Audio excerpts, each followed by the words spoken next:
You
think it's murder?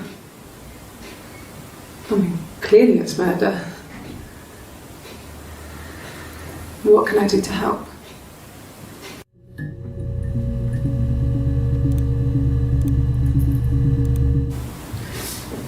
Yeah, that's me. But February, I mean, that was months ago. What's that got to do with Simon's murder?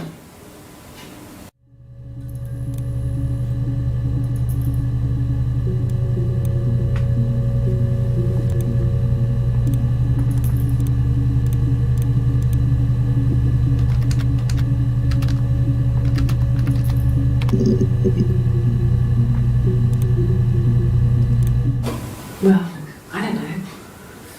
I probably had to pop out and get something, that's why I was speeding. And that wouldn't have been noted on my timesheet. But I really can't remember back to February.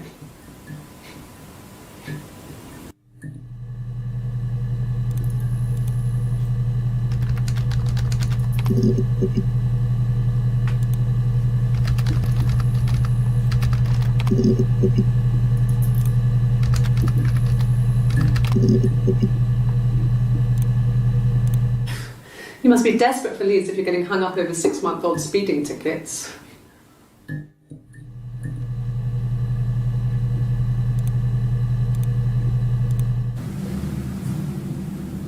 I'd like to speak to a lawyer now.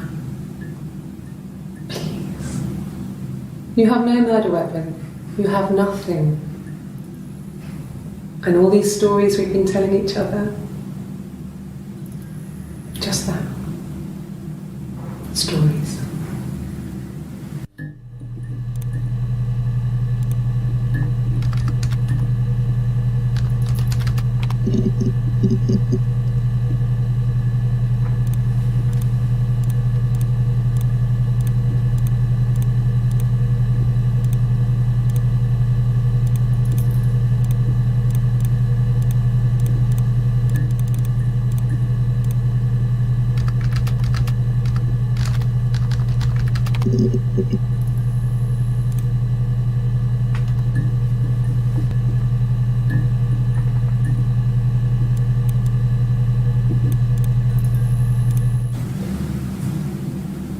I'd like to speak to a lawyer now.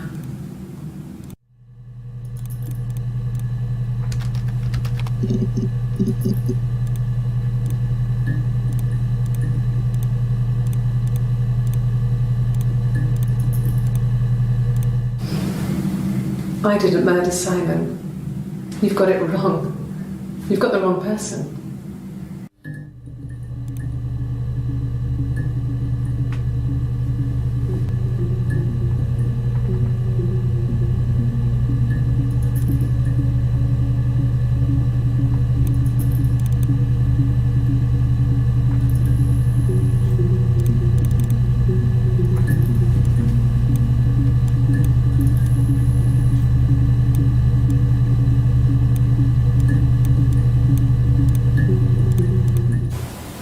Okay, sounds weird. I'm not great at making up stories.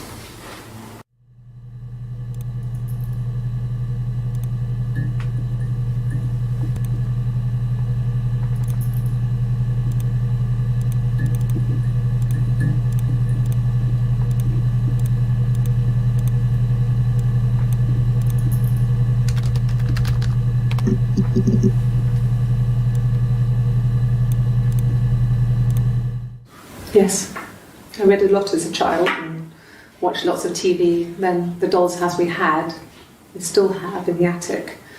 It's kind of a fairy castle. We used to play up there and make up our own stories.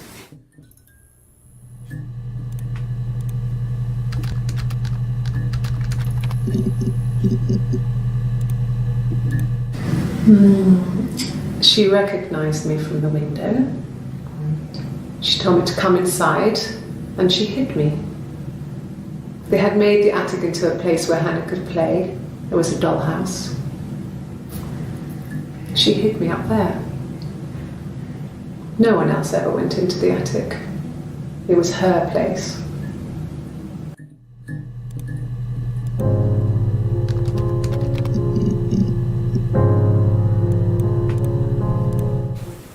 Could the hairs have come from somewhere else? I mean, could they... We have a lot of dolls in the attic. There's a Rapunzel doll with long blonde hair. Could they have come from there?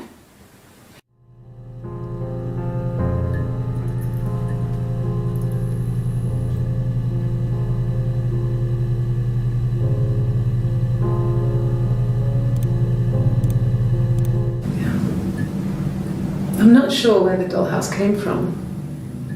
I don't know if it was given to them or they inherited it. I mean, they wouldn't have had the money to buy it. It was so huge. It must have been taken up to the attic in parts and then reassembled up there. It's a beautiful thing. Wallpaper to scale, little furniture, the lights work, mirrors, beds, big duvets and pillows. We spent hours and hours playing it, invented all these characters and families who lived there. We wrote paperwork for them all, passports, diaries, gave them all really elaborate stories. Once, a moth got trapped in there. We'd left a light on. It was making the most horrendous noise. We tried to kill it, but it was tough. We ended up crushing it under a copy of the Arabian Nights.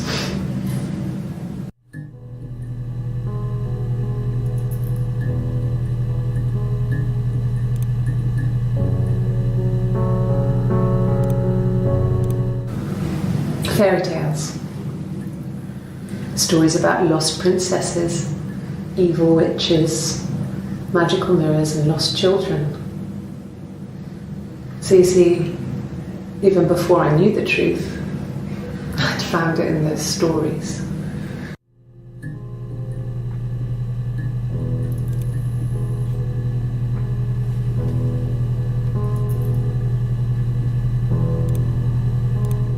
No, it was just me and her. Eve was the name they were going to call their first child. They talked about it and were going to try when he came back. Florence's family had a history of firstborn girls, so they were convinced it was going to be a girl. It's hard to know if this is all true. These are stories I remember, that I read when I was a child. Maybe I misread, maybe I misunderstood. Sometimes it's hard to remember what happened last week.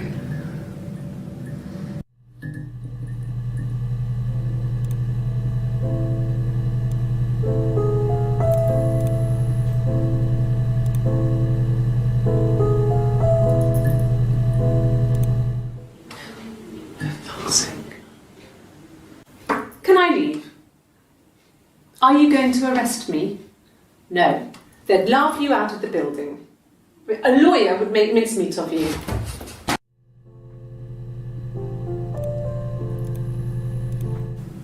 Yes, I understand my rights. No, I don't need a lawyer.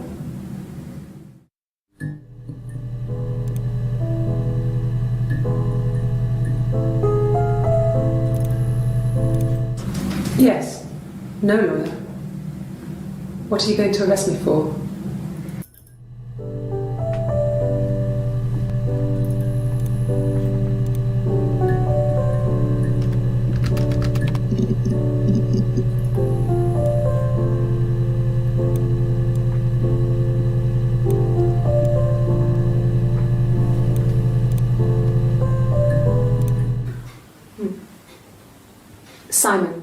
Simon Smith. He works at Ernst Brothers Glass. They do windows, all kinds of glass. Simon does the more special work, mirror making, feature windows, artistic things, really beautiful things.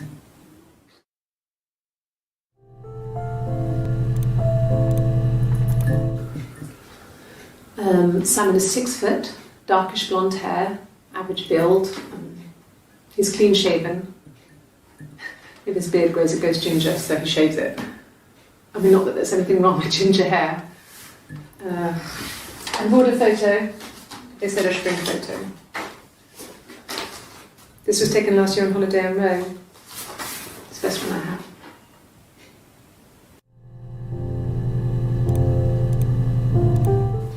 It's the Rockington Arms, the Rock. It's run by a nice couple, Peter and Susan.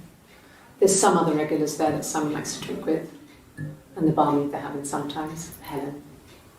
Peter said Simon had been in and had a few drinks.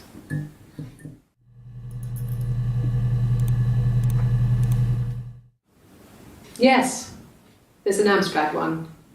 No one uses it for very much. There's a printer so you can write letters on it. Simon sometimes plays games, you know, climb the tower, save the princess, that kind of thing.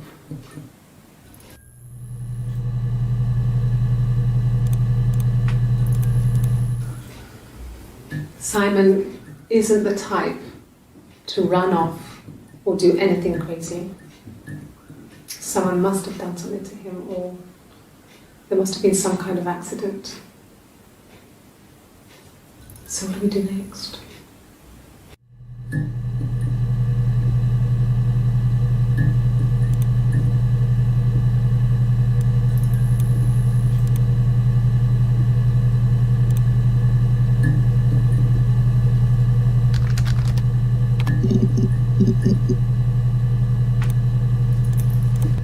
My name is Hannah, H-A-N-N-A-H.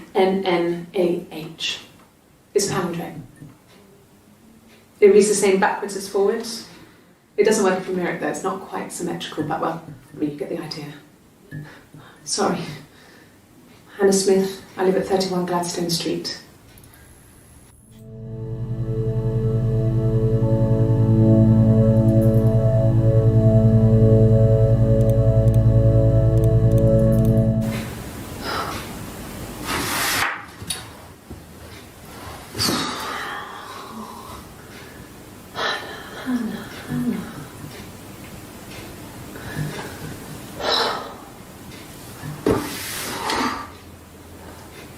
What are you doing talking about Eve?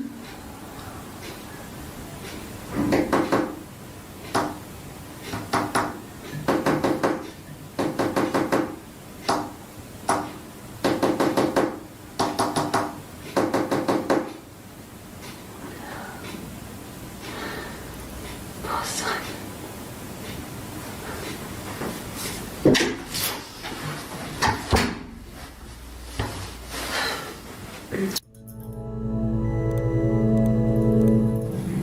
Yes, my name is Hannah Smith. Oh, shit. Sorry.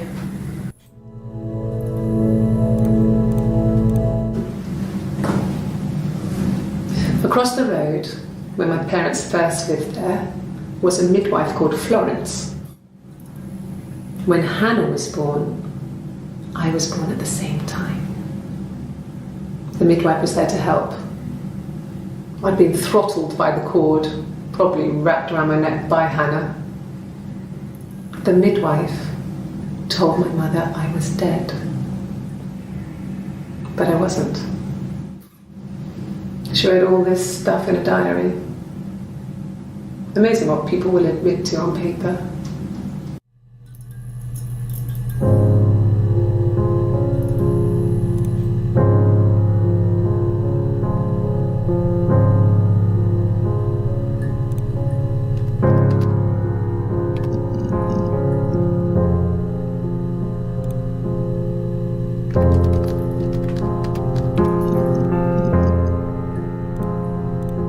Yes, I inherited it from my parents, so it made sense to move back, me and Simon.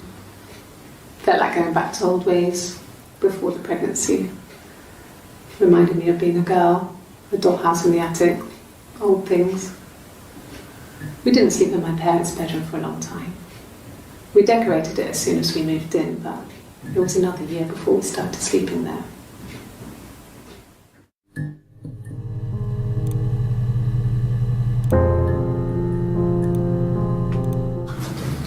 The legal stuff was completed very quickly. Hannah moved back in with Simon. Eric gave Simon the week off to help with the move. He decorated, modernised wallpaper, curtains. Hannah insists the attic be left as it was, dollhouse and all. Simon never went up there.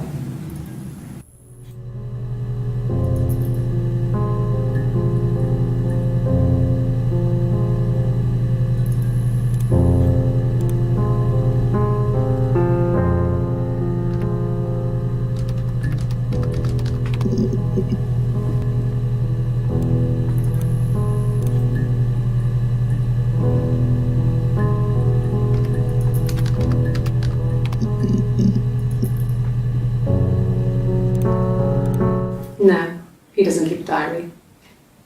That's my thing. I've kept one, well, as long as I can remember, since I was a girl. It helps make sense of my day. And when you're forced to put something into words, it just gives you perspective. Everyone's on the same page.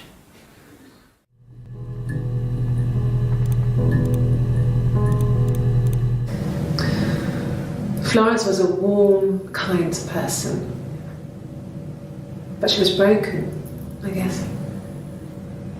When I found her diary, I also found a biscuit tin with other stuff in it, older papers, letters, that kind of thing. Her story was in there. I never really spoke to her about it. I was far too young to really understand, I guess. I just put it together later, once I was older. She had loved children, planned to have a large family, but her husband died in the war. And that was back when you married for life. She never felt like she could marry again. Isn't that strange? She was a widow from her 20s. But, I mean, I guess it was different then. You know, you married for life and she felt she could never marry again. I guess it was harder, a war widow. One of the dead. I don't know, maybe there was more to it than that. I don't really know.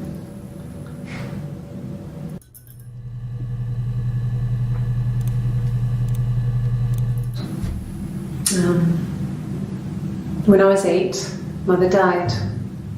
She slipped down the stairs. It was an accident.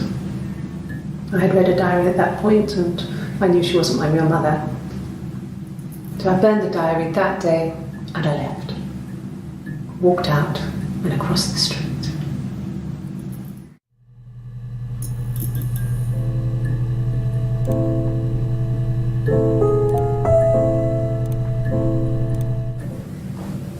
Became our way of life. We would swap places and take it in turns to do things, and we were very careful. Whoever had been out that day would come back and write a detailed diary so that we were on the same page. We had a list of rules that said what we could and couldn't do in any given situation. It was exhaustive. We lived a second life through those rules. Rules for things that could only ever happen inside our imaginations. We would consider all the permutations of future events and agree rules to walk our way through them.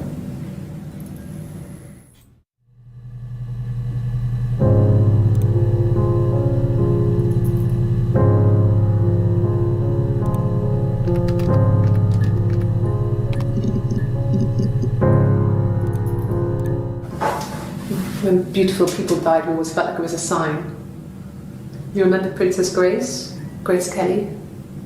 She died in a car crash the year before we met Simon. We used a Ouija board to speak to her, and that gave us the power to find him. That's what we thought then. That people who died tragically leave some kind of magic behind. We used to share dreams. We used to wake up and write them down in our diaries immediately and compare them.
So, it was Friday evening, we had an argument, he left. On Saturday he didn't come back, I waited all day. He was supposed to go help Eric out with something on the Saturday afternoon, they had a job, he didn't show. So Eric was ringing on the phone. I checked at the Rock, that's our local. They said they'd seen him on the Friday night but not since. He still wasn't back this morning, it just isn't like him at all. Still not back by dinner time. It's getting dark again. So I decided to come see you. His parents haven't heard anything either.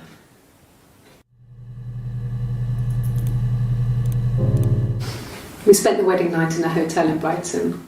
It would have been too much to do more. We were saving for the baby. It was wonderful to be in a hotel, away from home, just alone together. Since then, we've always tried to get away for our holiday.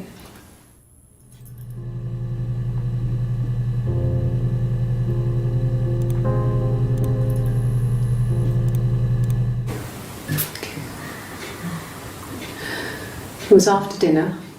I'd spoken to Sam's parents on the phone. I looked up for an early night and I suddenly had this thought. I think it was something his mum had said. She'd been speaking about old stuff, sad stuff, about when we lived there, about the baby. There's some boxes in the cellar, nursery stuff we never needed, and I never had the heart to throw out. And I suddenly remembered that when I'd looked down there the week before, those boxes, that pile was in the wrong place. I went cold all over. I went down there with a torch and went straight to the back, and that's when I saw the bin bags. Pulled them open, saw the body. I screamed, and that's when I called the police.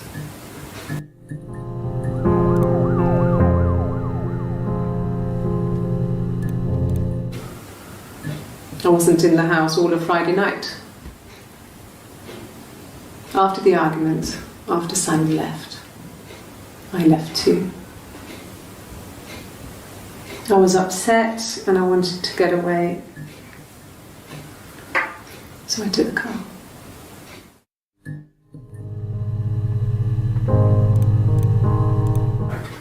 I didn't. I slept in the car. I left about 9 that night. I wasn't there.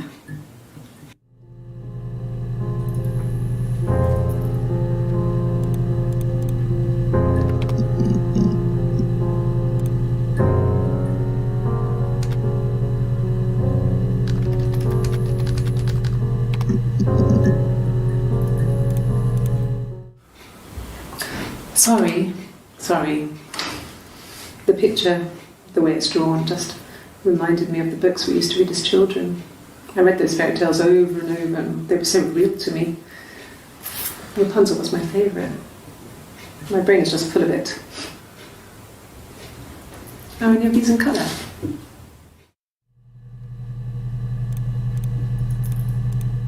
And the Glaziers. I worked there some weekends, and Simon had a part-time job there too. That was Eric's generosity. He was always good at helping out other people's children. Simon was quiet, more thoughtful than the other boys. Even then, he had a sense of craftsmanship. Wasn't always rushing stuff. Boys that age are just running around like headless chickens most of the time. Yeah. Plus, he had that look. He looked like a fairy tale prince from one of my books.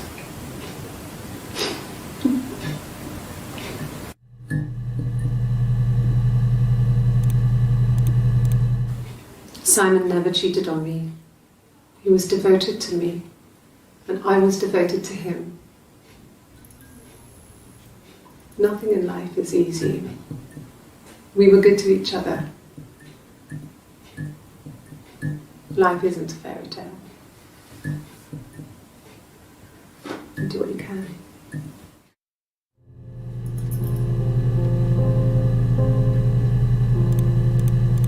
Well, she wasn't my real mother, but she raised me. Do you want to hear the story? It's a real life fairy tale.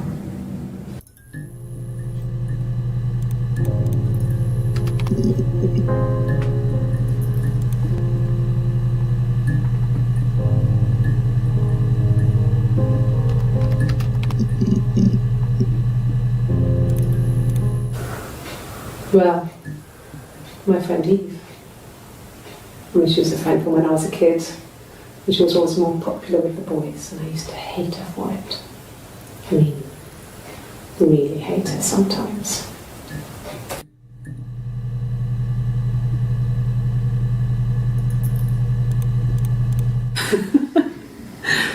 Was he my first?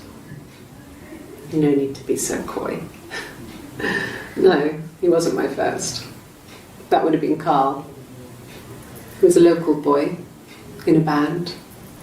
He was a bit of a shit, but he was sexy. We were 15.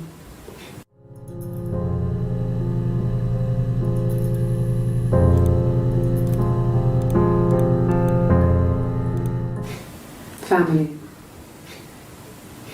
So, Carl fucked off, and then there were other boys here and there, and then Simon.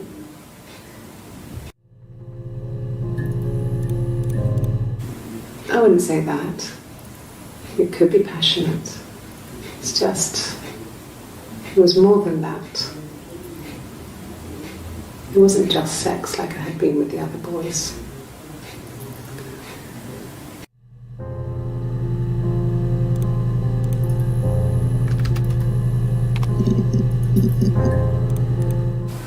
Really? You're going to ask me about my sex life? I mean, isn't that private?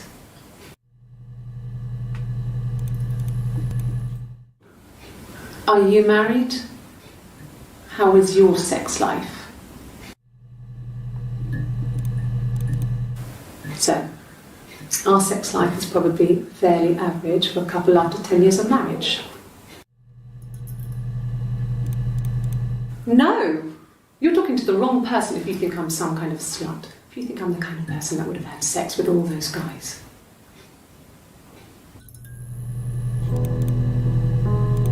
No. I was 15. Carl was older. 17, I think. I was really into him, regardless of how he actually behaved. Lots of drunken teenage sex. We did it in a church once. It's stupid.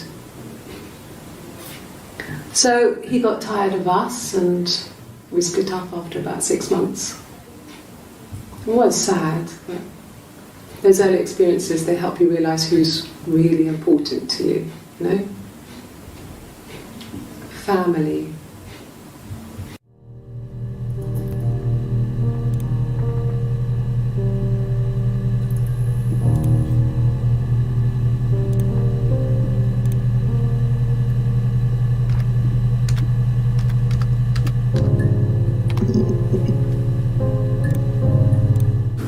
Yeah, when I was at school.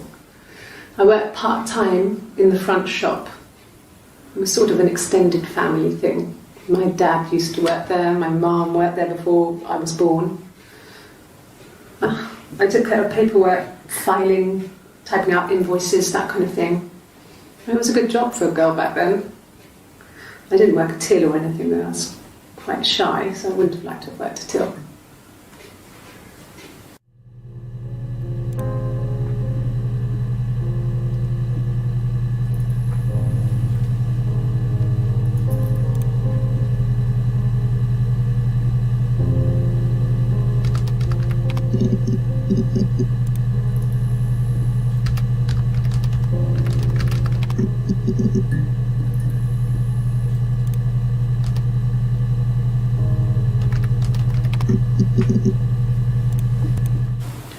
It wasn't the present so much, it was one of those arguments that had been simmering for a while. The present was a mirror, a nice mirror. He'd engraved the glass, the kind of mirror a princess would have in a story. He made it specially for me.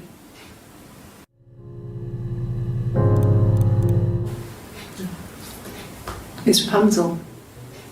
The story starts when she's born. Mother Gothel, a witch, takes Rapunzel from her parents and keeps her locked up in this tower. Rapunzel gets pregnant by the prince, and Mother Gothel is furious, so she cuts off her hair and throws it. Actually, her hair's already short here, so that's already happened. So she throws her into the wilderness, and Rapunzel is reunited with the prince, who's blind. But she kills him with her tears, and so it's a happy ending. Is that too much?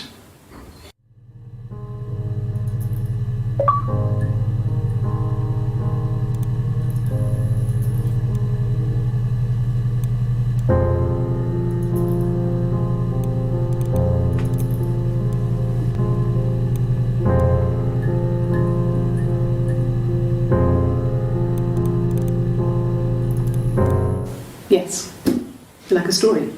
A beginning, a middle, and an end.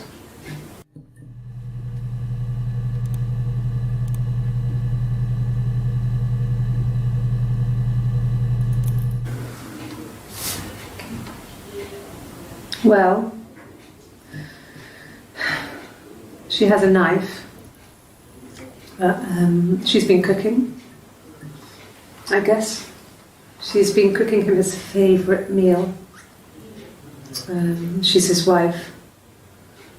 And he's asleep and she doesn't want to wake him because he's ill. That's why she's sad. Because he's ill and he might die. It's kind of a sad story, so I'm not sure how it ends.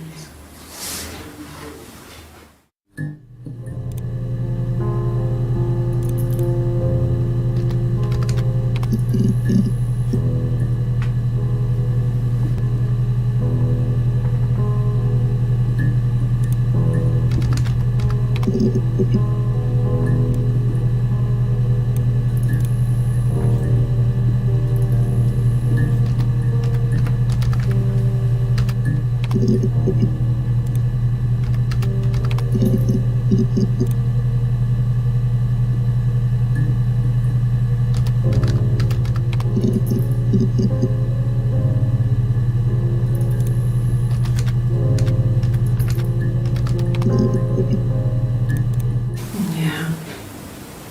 They'd gone to bed feeling ill, thinking it was flu or something. The neighbour called me, I had to use my key to let them in. We found them dead in their bed. And they'd been there for days. No one had noticed. Just awful.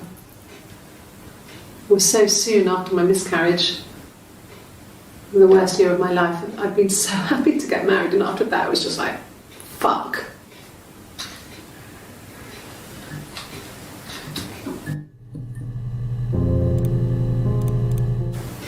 That's all that matters really, the baby. Simon's dead, but the baby, that's how he will live on. Our baby. You're reaching here. Oh, I don't know why.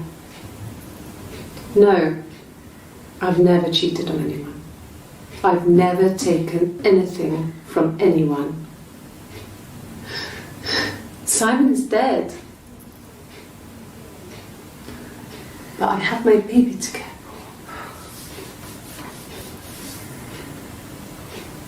for. Why are you trying to make me sad?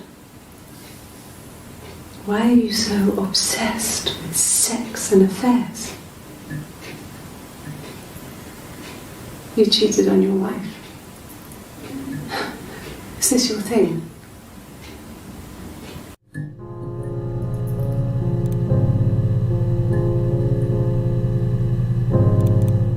It was supposed to be a secret. Just because Simon is dead doesn't mean I have to give up all his secrets. It doesn't have anything to do with what happened to Simon. No one murdered my husband because he cheated his expenses for a romantic weekend in Oxford.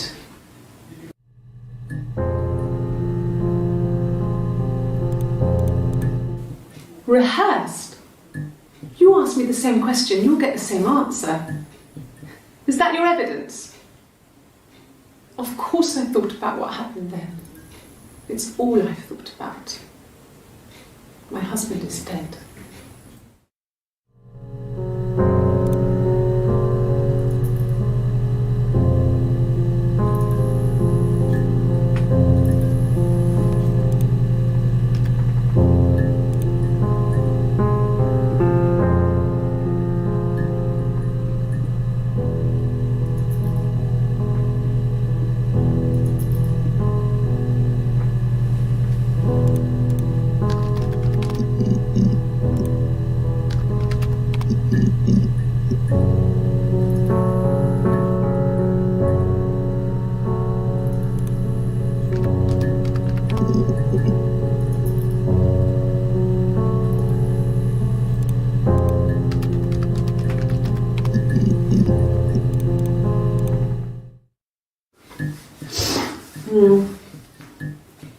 I left the next day, Saturday.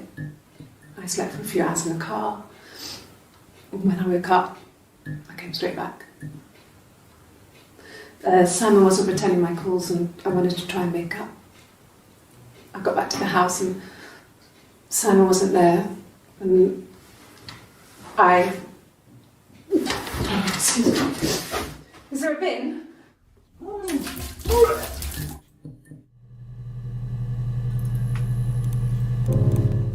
It was late, early Saturday morning.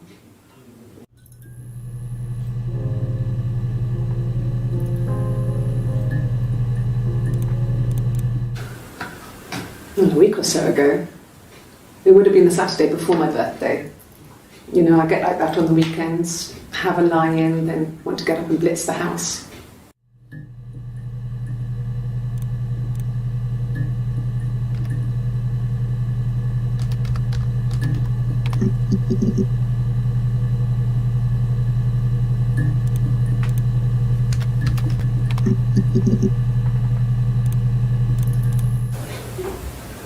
Yes. We'd fight. We fought on the beach once and I held Eve's head underwater. There was no one else around. It was at the far end of the beach. And I held her head under and I kept it under. And for a moment, I just wanted to kill her and watch her drown. But that was it. It was just a moment. We made up afterwards. It was a love-hate relationship.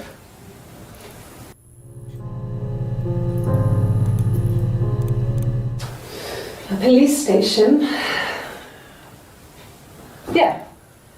When I was young, we ran away on my birthday.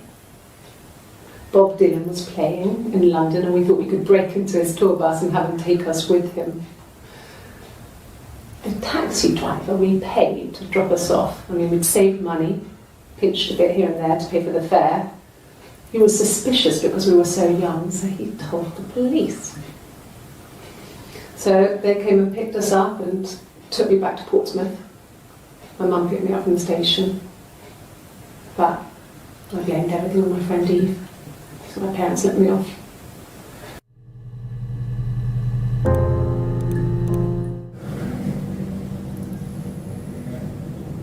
My mother called me Eve.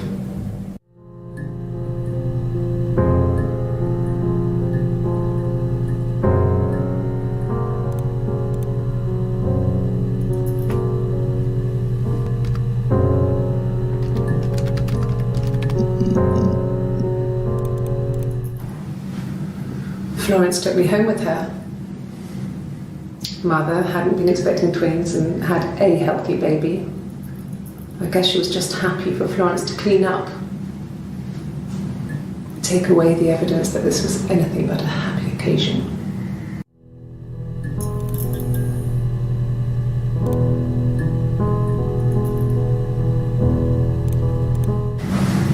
Florence raised me in her home. I never left it. She kept me out of sight. It wasn't odd for people to see a midwife with a baby, carrying in supplies, washing nappies, that sort of thing. I never knew any different. I grew up looking out of my window and seeing her across the road. I thought it was like a reflection in the mirror. She was me.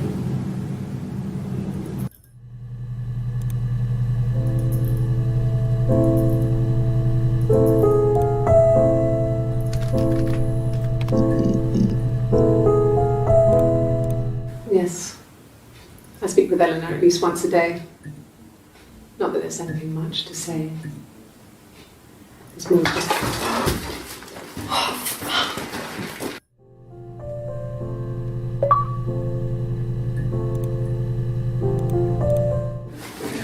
No, I'm okay. Fuck.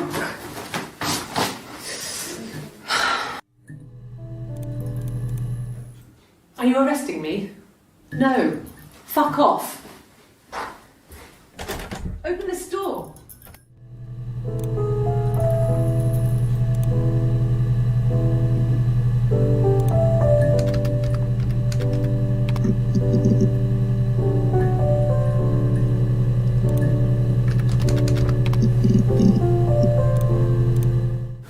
Like I said, I think I was popping out to get something, ran out of something, had to grab something. I sometimes drive too fast. If you want, you can arrest me for that.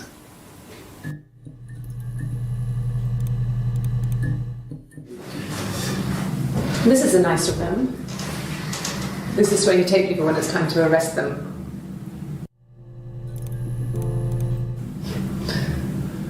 Can you arrest someone who doesn't exist?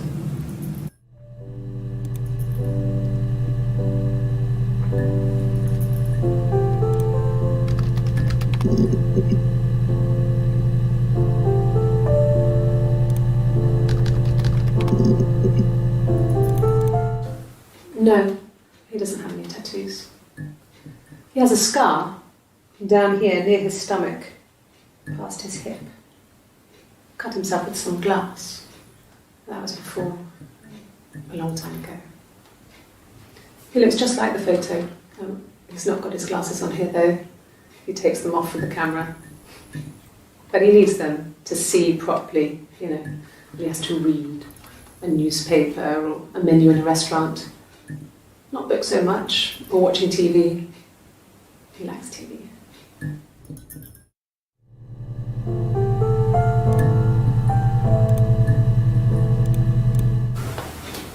Look, on his clothes, that would make sense. He made it by hand. I mean, he brushes the silver onto the glass. It's not how they make mirrors these days. I mean, he made the mirror and he gave it to me.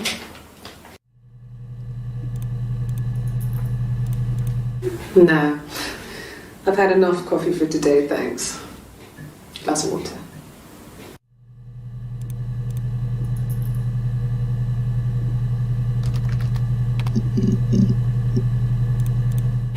Oh God, I don't know. I mean, I guess the Rock.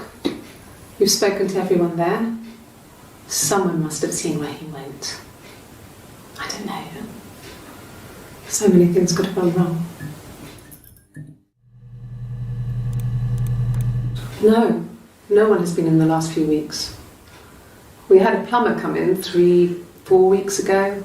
Someone summoned you from the Rock.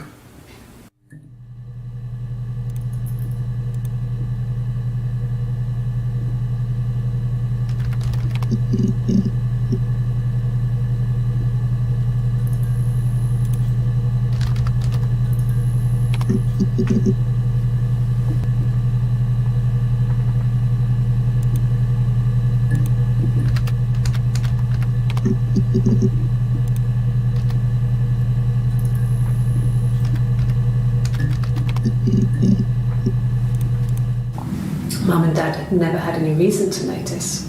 They were always busy. If Hannah was eating a lot, they didn't mind. She didn't put on any weight. That girl has a healthy appetite. If they heard us talking in the attic, they just thought it was Hannah playing one of her games, and that Eve was our imaginary friend. Once, she was already up and dressed and ready to go to school, and I snuck down for a piss. Mum saw me in my underwear, she went mad. Get dressed this instant! So I ducked into our bedroom, and seconds later, out came Hannah, dressed and ready. Mum was amazed.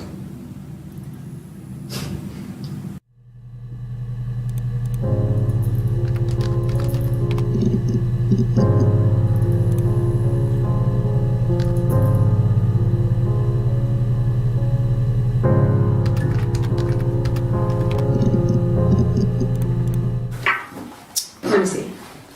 Yes. I drove in here because I remember well I went over the river, and then there was a church there. Yeah. And I probably parked, well, I remember seeing a street sign called Princess Street. Yeah, there it is. Yeah, so I'm pretty sure it must be this one. There.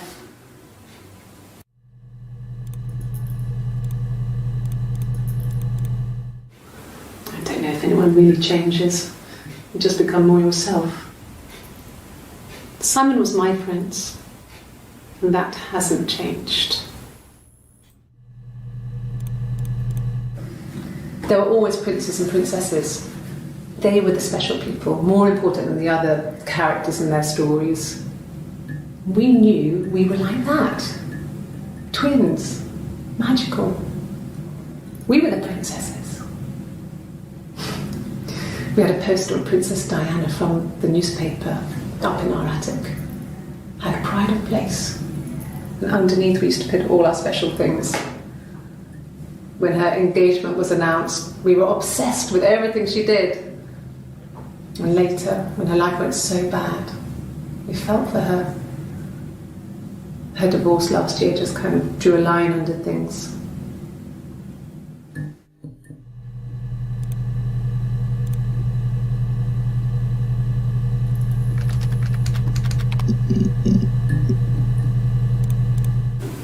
Yeah, we were 17. It was a nice wedding, people said. Simon looked very handsome in the photos. His parents paid for everything, but he's an only child, so it was important to them. It was what they called a shotgun wedding, but if you looked at the photos, you couldn't tell. The dress was beautiful. It looked like Princess Diana's. The train wasn't quite as long though. There's a great photo of the bridesmaid helping to carry it out of the car.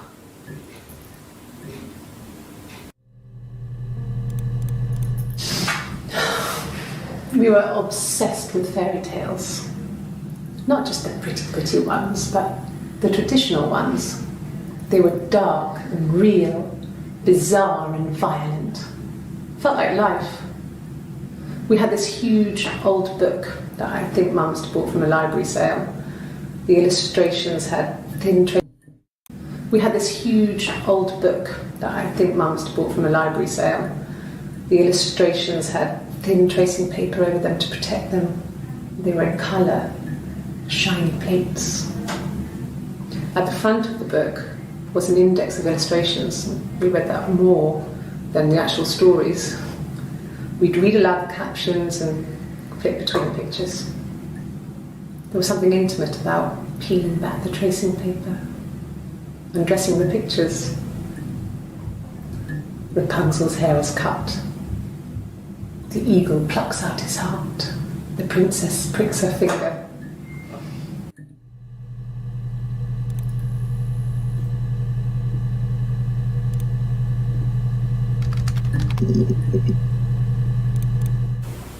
Okay. I parked up on the street. It was busy, so I had to park down the end of the road. Walked up, knocked on the door, no answer. I took my keys out of my bag and unlocked the door. The main lock was unlocked. You can tell because the key doesn't turn when you try to turn it to the left. I walked in. Simon's coat wasn't on the peg. I couldn't see his shoes in the shoe rack. I shouted out. I walked straight into the kitchen because he usually sits in there to have a cup of tea and read his paper, but he wasn't there. I touched the kettle. It was cold. I looked quickly in the living room. Nothing. So I walked upstairs to the bedroom and he wasn't there. I didn't search for him because it was pretty clear he wasn't there. I had a shower. The phone rang whilst I was in the shower. I didn't answer it. I think it was Eric. Then I was just exhausted. So I lay down on the bed and I fell asleep, though I didn't mean to. I woke up a couple of hours later and I was surprised to see no one in the bed next to me. And then I remembered where I was and what had happened. That's when Eric called again. This time I spoke to him. Then I called Doug and Eleanor. And then I decided to come and see you. That enough? Okay. I parked up on the street. It was busy, so I parked down the end of the road. I walked up to the house. I knocked on the door. No answer. I took my keys out of my bag, unlocked the door. The main lock was unlocked. I could tell because the key wouldn't turn when I tried to turn it to the left. I walked in. Simon's coat wasn't on the peg.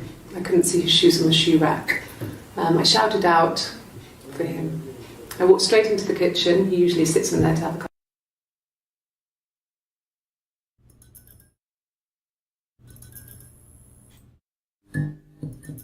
Again, I spoke to him. Then I called Simon's parents. And then I decided to come and see you. That enough?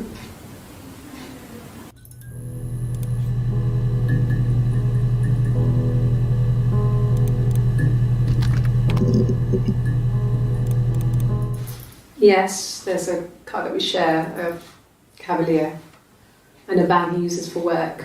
It's owned by Eric, but we look after it. Both of them are there now, parked on the street. I'm not sure about the keys for the van. I can look for you when I get back. So I got in the car and I drove. I just kept driving north.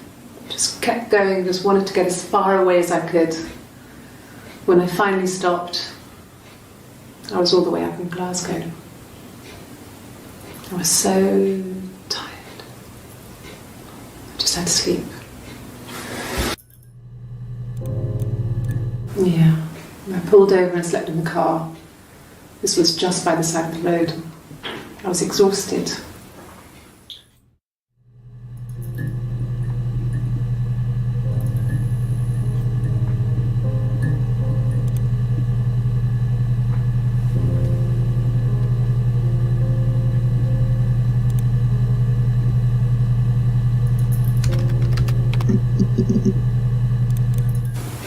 The bruise. I have a really fast metabolism, so stuff like that just comes and goes. I don't know if there's much more that I can tell you that I haven't already told the other policemen. I found the body.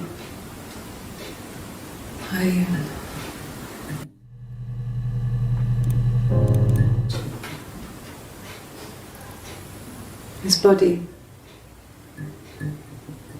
didn't look real. And his throat. It looked like his throat had been cut.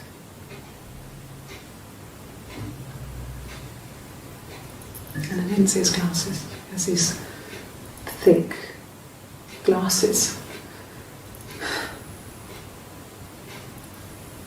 He doesn't always wear.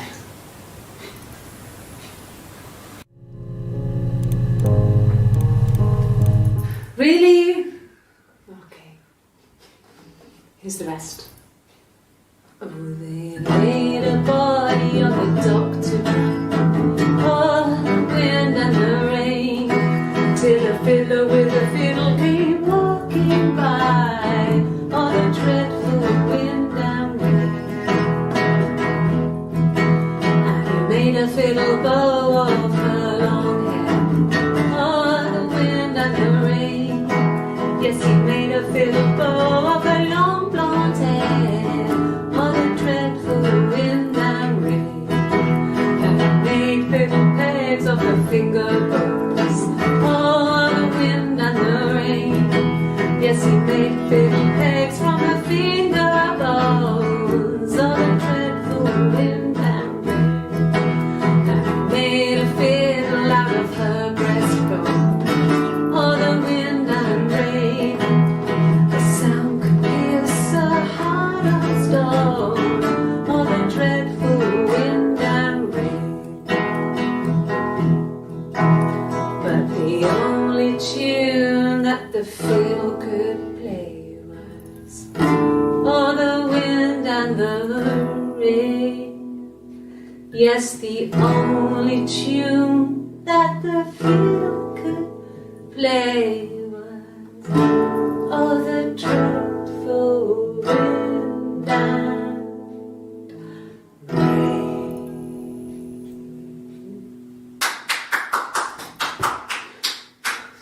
Anything you sing may be used as evidence against you.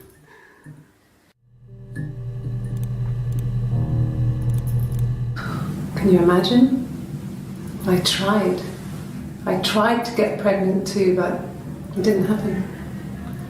I slept with so many boys, men. My body refused. I think my period stopped because hers had. I was pretty ill. I mean, how could we stay the same now? I felt like Hannah had really fucked things up. Set us down separate paths. We had become different.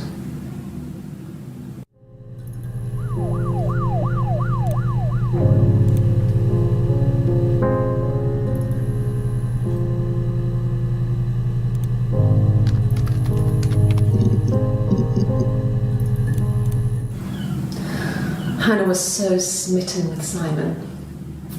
She started getting jealous, didn't want to share. Even the first date, we went to see Tom Cruise at the Old Odeon. We both went, kept changing places in the toilet. We only had one best dress, so we had to keep swapping clothes. Must have thought we had terrible bladder problems. The next date, it was my turn. At the end, I let him kiss me, but that was it. We didn't want another card on our hands, and the Ouija board had said to hold back. After that, it was Hannah's turn, and she slept with him. Broke the rules. Deliberately broke the rules. She wanted to be the first to sleep with him. I mean, that's when she got pregnant. From that one time.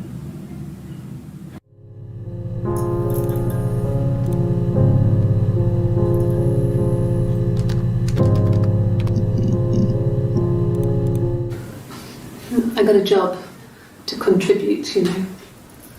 Doug knew someone and I got a job as a dinner lady at the primary school.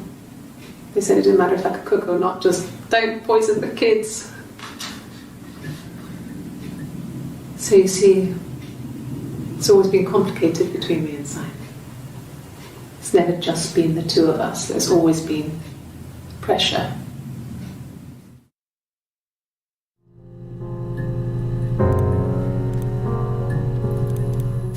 I mean, not really. He would go to the pub. He had his drinking buddies there, but no one ever really came back to the house. Sometimes Eric, his boss, and his wife would come over for dinner. That would be us returning the favour. Diana's a really good cook, into her trendy ingredients. And the last time Simon cooked something off MasterChef, he got the recipe off Ceefax. And I did my Lloyd Grossman bit, commenting from the sidelines. I had to find fennel from the supermarket. Have you ever eaten fennel?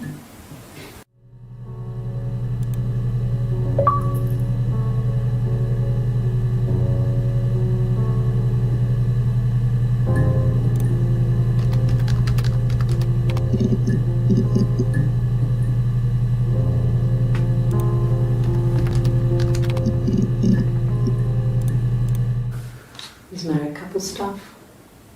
A stupid argument, nothing specific. No one knows how to push your buttons better than those you're close to.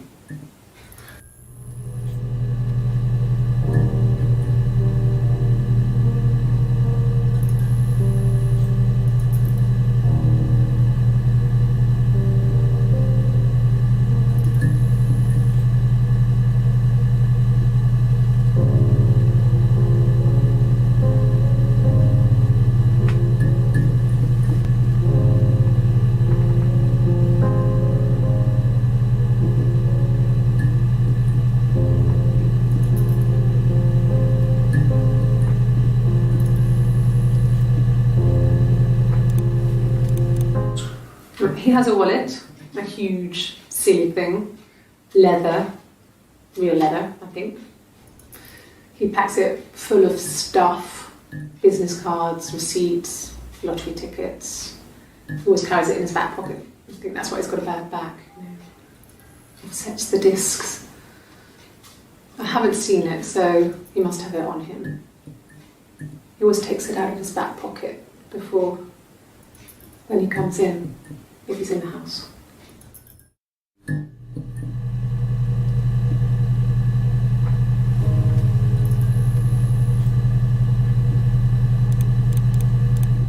Sure, I think. I do all the bills and paperwork and handle all the money stuff, so it should be easy for me to find. Do you want them dropped off to you?